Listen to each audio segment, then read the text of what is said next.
So some of you have seen this before, but it'll be a good refresher. A lot of you have not.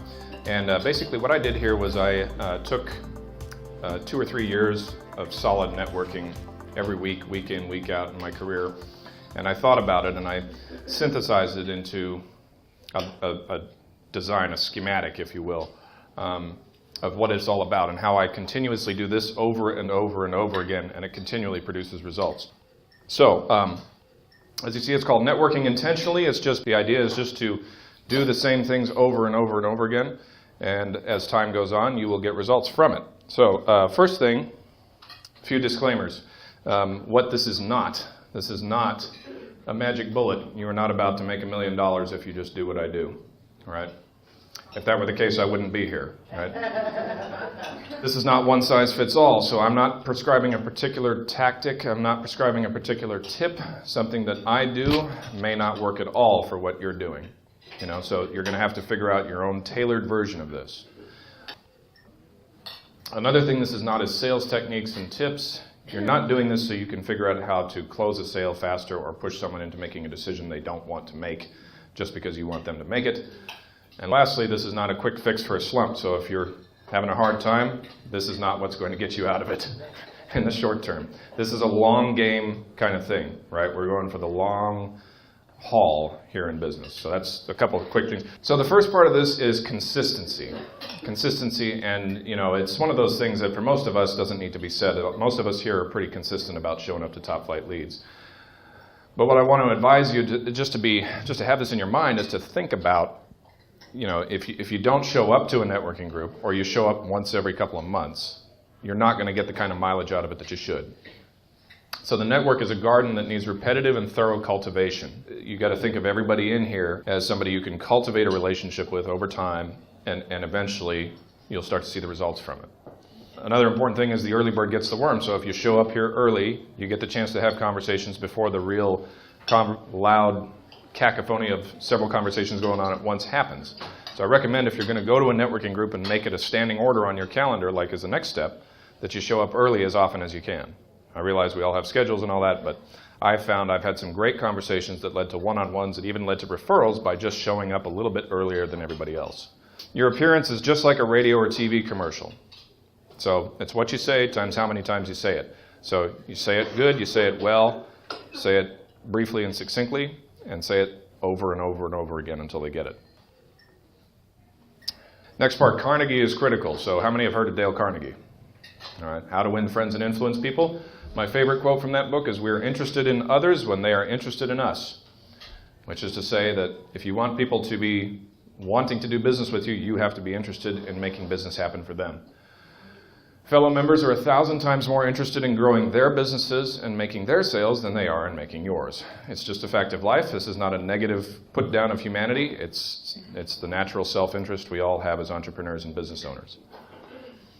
Obvious referral partners get all kinds of solicitations from all kinds of people just like you every day, and it's hard to choose.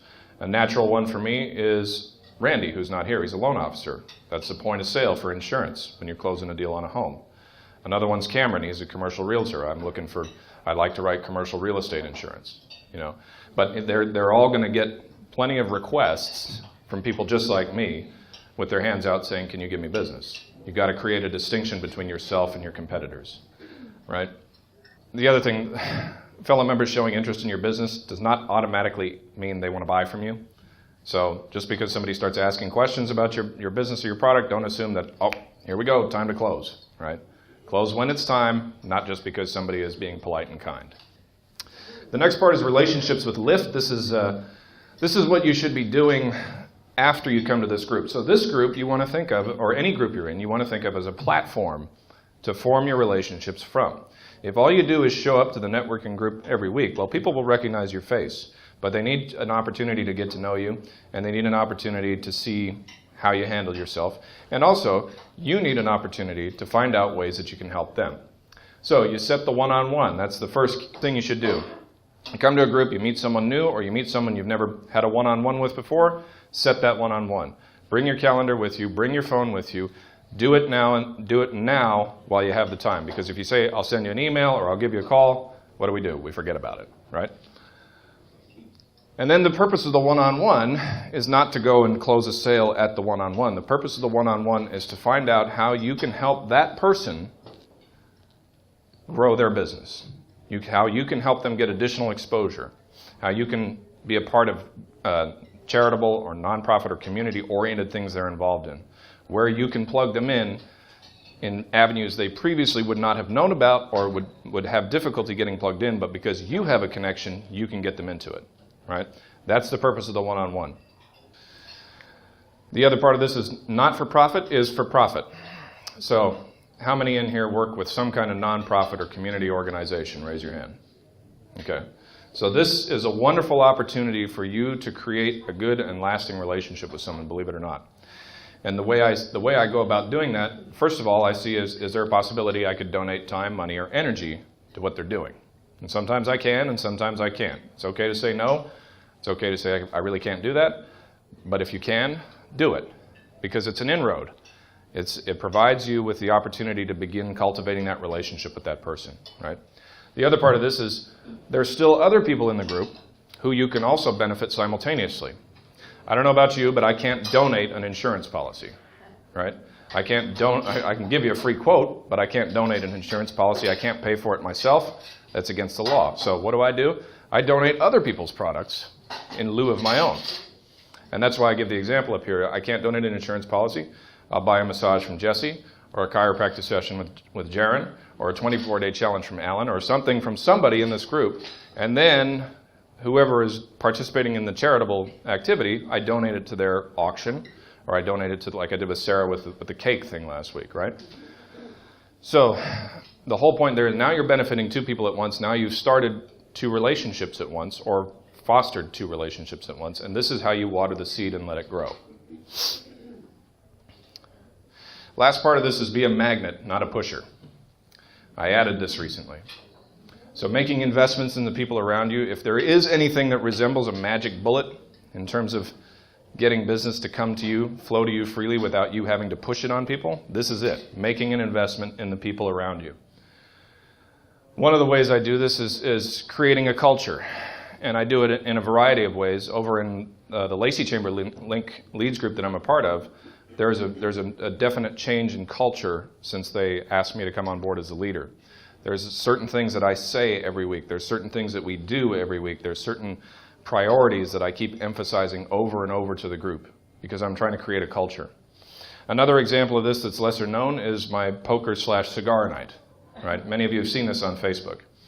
So this is an opportunity that is distinct from a networking group while it still ends up functioning as one, even though we never call it one. Right?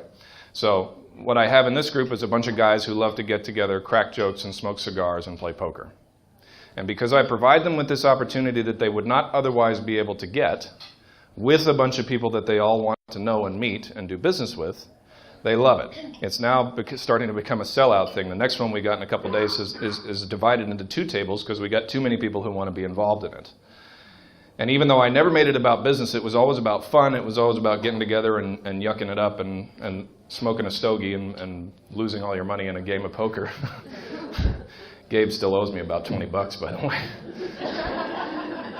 Even though I never made it that, what I ended up doing is the last bullet here is I happened to my network. I don't just show up to it. I happen to it. I create things that my network otherwise cannot get, that they otherwise would not have. And there's plenty of different ways to do this. I'm just giving you an example that has worked wonders for me. So, consistency, number one, right? Show up early, show up often. And keep showing up. I think I told Sarah a little while ago when I first did this presentation, the Lacey group that she and I are a part of, I was in it for 8 months before I started getting business out of it. So sometimes it takes that long. Sometimes you just have to show up and show up and show up and add value into people's lives. And then they reciprocate after they have had that time. You know, timing is everything with this. Number two, Carnegie is critical. Be interested in others, they'll be interested in you. Be only interested in yourself, and you know where that ends up. Number three, relationships with Lyft. Don't just have the relationship in this group. Invite people out to coffee, invite them out to lunch, invite them out to other networking opportunities. Use the one-on-one to create those opportunities for people. Number 4, not for profit is for profit. You're talking to somebody who's talking about, I'm involved with Boys and Girls Club, I'm involved with Big Brothers Big Sisters, I'm involved with such and such organization. That is an inroad for you. Don't ignore it. Take advantage of it. And last, be a magnet, not a pusher. Draw people towards you because you add value into their lives and add value into their businesses. And you'll stop pushing product on them. You'll start pulling them towards you, and they will want to buy from you. And very often they can't even tell you why. They just sense something different about you as opposed to, and especially in my case, the 500 other people who do it in this town. And that's it. Questions? So your poker stogie night, was that just something that you just do at your house? Do you rent? I mean, and I'm just thinking of things that I can do on my own, but I just kind of wanted to pick your brain on that. It was actually an idea that I came up with Wes Martin from Sound Business Brokers. He was one of the original founding members of this group. And he was talking just off the cuff during a one-on-one. He was saying, I used to love I had employees at one time, I used to love having a monthly poker game with them. And I said, we should do that. We should have a monthly poker game and invite people to it and see if they want to come and smoke cigars and that kind of thing. And he said, that's a great idea. So I invited a couple people. This is going on nearly 2 years ago now.